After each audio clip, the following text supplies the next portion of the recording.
Why Subrahmanya Raju రాష్ట్ర కార్యవర్గ సభ్యులు.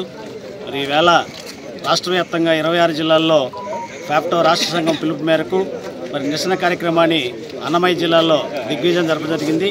మరి ఈ కూటమి ప్రభుత్వం అధికారంలోకి వచ్చాక న్యాయపరంగా మరి రావాల్సినటువంటి సకాలంలో డిఏలు ఇస్తాం, సకాలంలో పిఆర్సీ ఇస్తాం, దీర్ఘకాలికంగా ఉన్న పెండింగ్ బకాయిలను వెంటనే చెల్లిస్తామని గౌరవ ముఖ్యమంత్రి చంద్రబాబు నాయుడు చెప్పడం జరిగింది.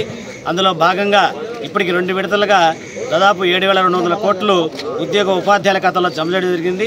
మిగిలినటువంటి 23,000 కోట్లు ఎప్పుడు ఉద్యోగ ఉపాధ్యాయుల ఖాతాల్లో జమ చేస్తారని ఈ సందర్భంగా మేము డిమాండ్ చేస్తున్నాం. మరి వాస్తవంగా ఈ ప్రభుత్వం ఉద్యోగ ఉపాధ్యాయుల శ్రేయస్సు కోసం మేము ఫ్రెండ్లీ ప్రభుత్వంగా ఉంటామని చెప్తున్నప్పటికీ ఇప్పటికి కూడా చాలా వరకు మాకు నిజంగా చెప్పాలంటే 12వ పిఆర్సీ 21 నెలల కాలం అయినప్పటికీ 12వ పిఆర్సీ ఇవ్వకపోవడం చాలా బాధాకరం. అదేవిధంగా ఈ ప్రభుత్వం వచ్చినప్పటి నుంచి 3 డిఏలు పెండింగ్లో ఉన్న విషయం మనందరికీ తెలిసిందే.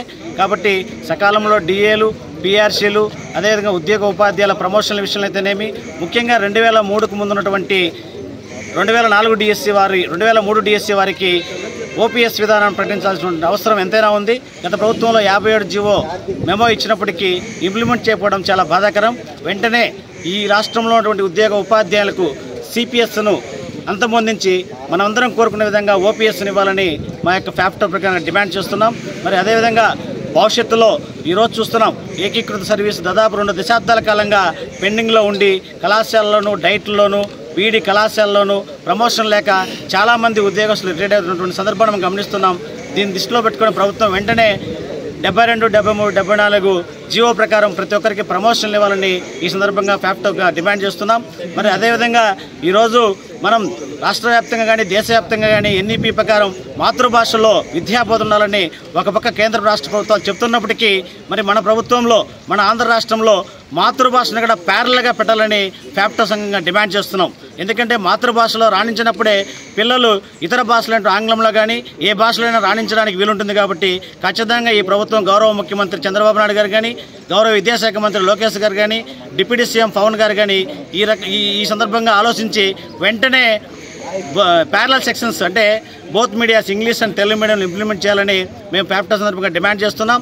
అదేవిధంగా ఈరోజు మనకు ఉన్నటువంటి అనేకమైనటువంటి దీర్ఘకాలికమైనటువంటి ఉదాహరణకు 2022 నుంచి సరెండర్ బకాయిలు ఈనాటి కూడా జమ కావడంలో, ఎందుకంటే ముఖ్యంగా ఉపాధ్యాయులు నాన్ వెకేషన్ డిపార్ట్మెంట్గా వచ్చి కేవలం ఇయర్లీ 6 days మాత్రమే ఎర్నల్ లీవ్ అకౌంట్లో వస్తుంది.